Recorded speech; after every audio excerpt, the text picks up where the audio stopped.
Good morning, people. I hope everyone's Tuesday is just as beautiful as mine's is. I'm going to jump right in today and get back on topic. And we're going to talk about passengers eating in your car or eating in the car that you're paying for to be a driver on the Lyft platform. Oh boy, this is about to be good. Now, as a new and future Lyft driver, people are going to attempt to eat in your car. There's going to be times where you're going to go pick up passengers and they're going to be leaving out of the house, eating a sandwich or even have a plate of food. And they're going to get in the vehicle. Now, this is where it gets tricky at. For you new and future Lyft drivers, a lot of you all are not going to know what to do or to say to the people, especially those of you that are introverted, meaning people that don't do a lot of talking and will just allow somebody to basically completely run over top of you because you are trying to avoid any type of backlash from the customers, confrontation or some type of action that the customer may choose to use against you, right? Here's the thing. You are the one that has to clean that vehicle. Whether you own that vehicle yourself outright or it's a vehicle that you're paying for to be a driver on the Lyft platform, your responsibility is to keep that car clean from passenger to passenger. Because if you do not have a clean car, the next ride that you get, that passenger could be someone that's very particular. And they're going to leave a bad rating. And they're going to say there was grease all over the doors. There was mayonnaise all over the seats. Hey, I got in the back of the car and there was French fries matched all in the floor. Or ketchup packs stuck in the door. All types of stuff. If you allow passengers to eat in your car. If you don't open your mouth and tell the passengers, yes, ma'am, sir, with all due respect, I don't allow anyone to eat in the vehicle. Okay, now this is where it gets tricky. There's going to be some days where you're going to go to pick up a passenger. Okay, you're going to accept the ride. And you're going to go en route to pick this passenger up. This passenger is going to come outside eating food of some type. But what they're going to do is they're going to come outside when that 5-minute timer that's attached to each ride, the moment you hit arrived, when that timer expires or getting ready to expire, the person is going to come out of the house or whatever building that they were in. And they're going to be eating. And they're going to attempt to get in the car. Now, you're going to say, hey, excuse me, sir or ma'am, I don't allow anyone to eat in the car. They're going to be like, oh, okay then. Well, the last driver didn't say anything because I ate in the car. Several drivers I've gotten in their cars and they said, they didn't say anything about me eating, right? You simply tell them, I'm not either one of those drivers. What they allow in their car or the car that they're paying for to be a driver on the Lyft platform, I don't. So I would appreciate it if you don't eat in the car. Now, what they're going to do then is they're going to back up. And they're going to say, okay then. And they're going to stand outside and they're going to eat. Now, remember this. The 5-minute timer has probably expired by now due to the exchange that you had with them about you don't want anyone to eat in your car. So already they left out of the house when the timer was already ready to expire. So they already as it is, they left out of the house or out of the building that they were in already as the timer was about to expire. Then you had to have an exchange with them about the rules in your car, right? So that killed the timer. Then they're gonna say, okay, they're gonna close the door and they're gonna either take the plate back in the house or they're gonna go near a trash can somewhere and they're gonna stand there and they're gonna eat that food. This is how you deal with that. The timer didn't expire, so there's gonna be an orange button on the side. You call their number while they're standing at that trash can. Or if they go back in the house to take the plate, you call their number one time. You call their number, let the phone ring one time. You hang up. The moment you hang up, the cancel button is going to be deactivated. Meaning you go and touch that orange button, and when it pops up, passenger no-show. Hit passenger no-show, count for the trip, and pull off. I don't care if they're coming out of the house. Because see, that one trip done cost you an additional 10 minutes because you had an exchange with them about the rules in your vehicle, okay? All this because they probably running late and they rushing to eat food and they expect you to allow them to eat in your vehicle because Lyft does not have anything in place to show the passengers that they cannot eat in the cars. And some people don't even want you drinking in their cars. But you use that at your own discretion as far as the drinking. Because that can get messy too. So, because Lyft doesn't have none of this stuff instilled in the passengers' apps to tell them there will be no eating, there will be no drinking in the cars, due to if you do it and you make a mess, you will be charged. They don't have that.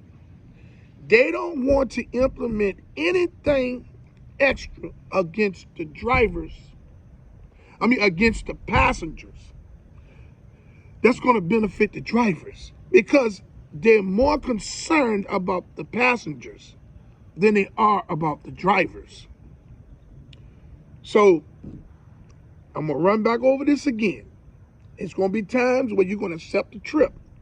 And when you get to the location to pick the person up, whatever it may be, whatever the location may be, there's going to be a 5-minute timer that's going to start as soon as you get arrived.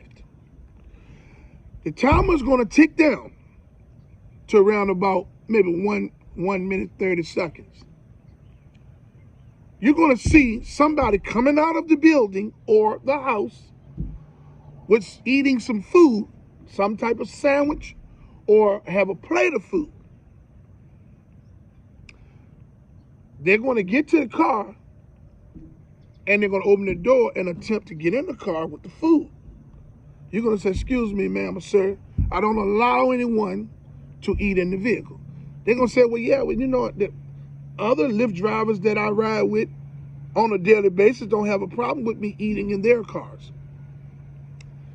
This is when you say, well, I'm not the other Lyft drivers, and I have a set of rules in my vehicle that I abide by on a daily basis. Okay? Now, some of them going to say, well, I don't see any signs. Well, with all due respect, ma'am or sir, I'm not going to put any signs up. I'm going to turn around and tell you what's not allowed in this vehicle.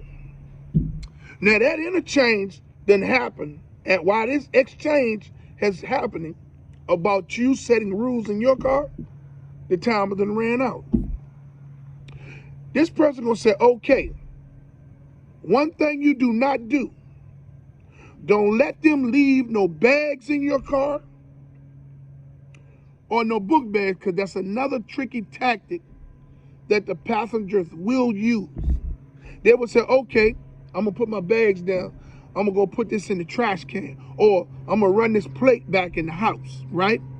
You said, ma'am, sir, take your bags with you. The moment they proceed to the trash can, if the trash can is around the corner or down the street, or they got to run back up in the yard to put the plate in the food in the trash can, more than likely they're going to stand near the trash can or the plate and try to eat the food or the sandwich. The moment they do that, you call them, because the trip done already expired. The minutes done already expired. So you hit call. You let that phone ring one time. You hang up. The cancel trip button have been deactivated. You hit that button, that screen gonna pop up, give you some options. Passenger no-show. I don't care if they coming out of the house from putting the plate in the house.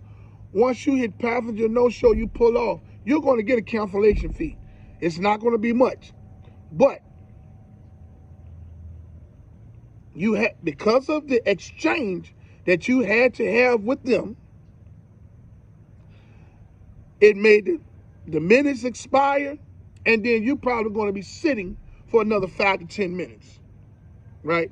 The time that you could have dropped them off. You see what I'm saying? So what you do is don't allow no one to eat in your car or the car that you're paying for.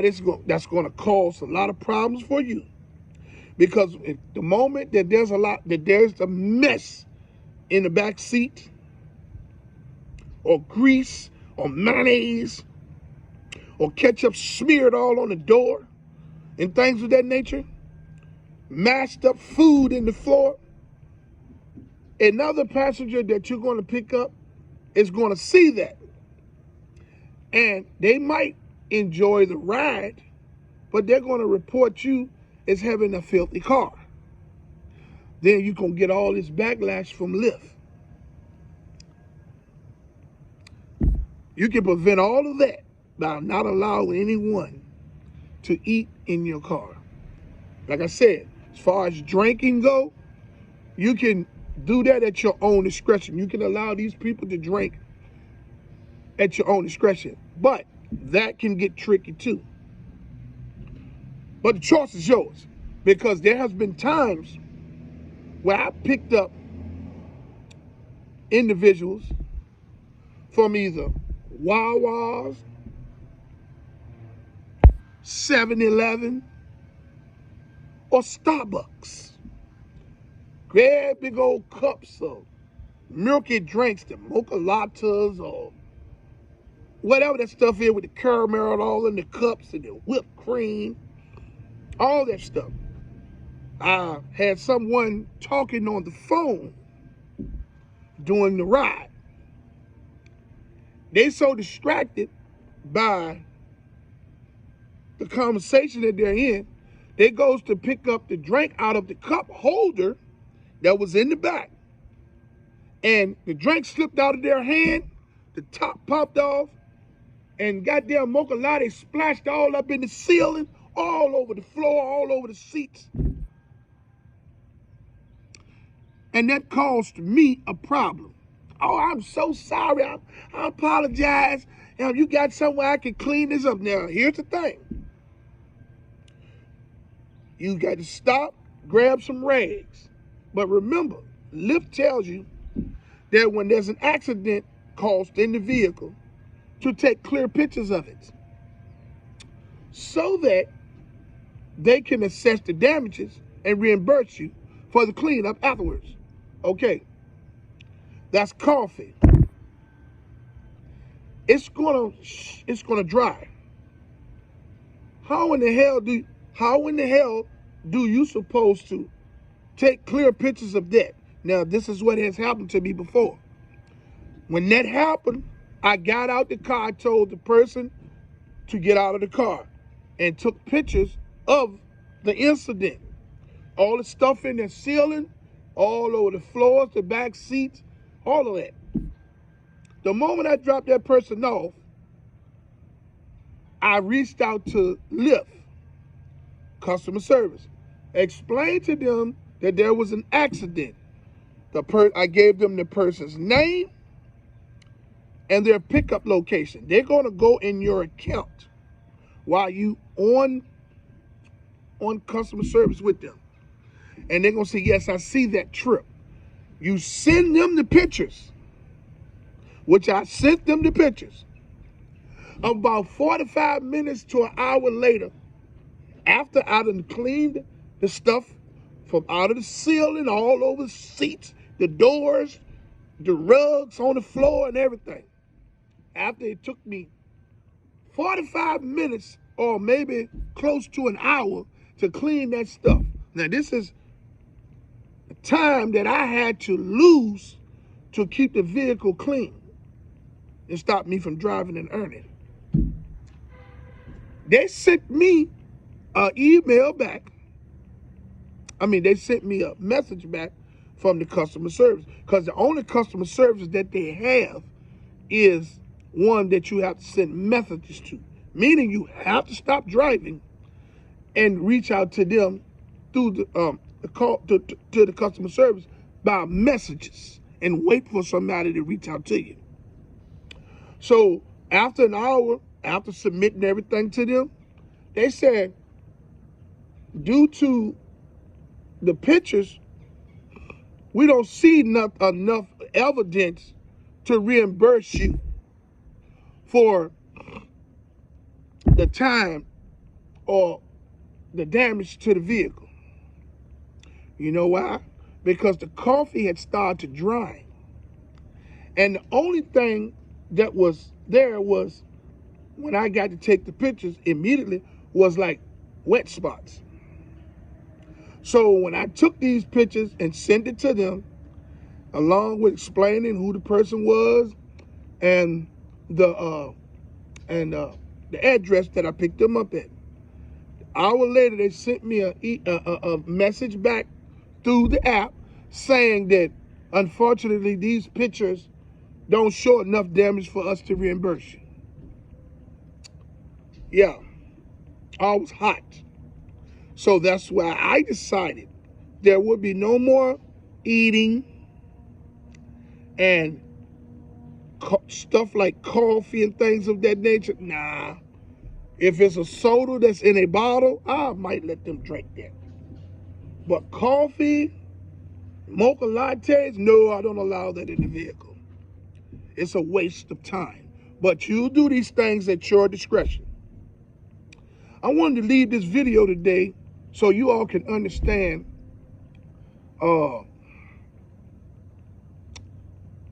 the inconvenience of allowing people to to eat in your vehicle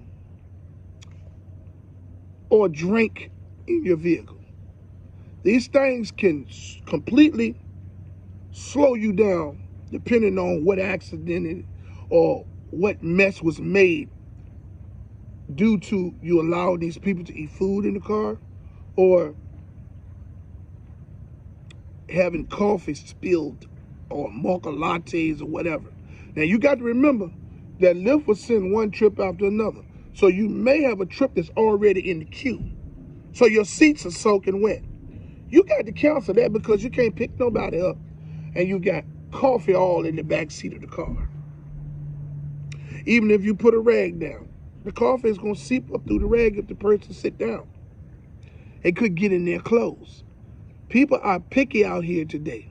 They don't want to get in no vehicle that has coffee seeping in the seats and spilled all over the door handles and the back seat. They don't want that. So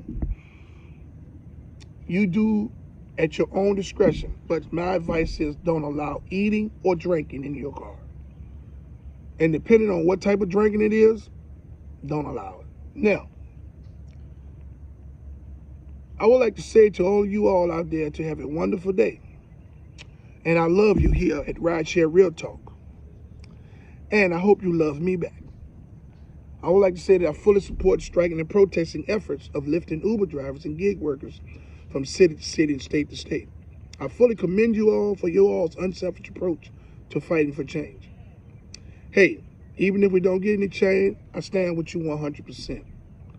I would like to say to all of those who haven't subscribed to my channel to like, subscribe, and hit the notification bell so you can stay in the loop for my latest videos and be notified of my lives when I do go live. Okay, I would like to say until the next video, let's get this bread, baby.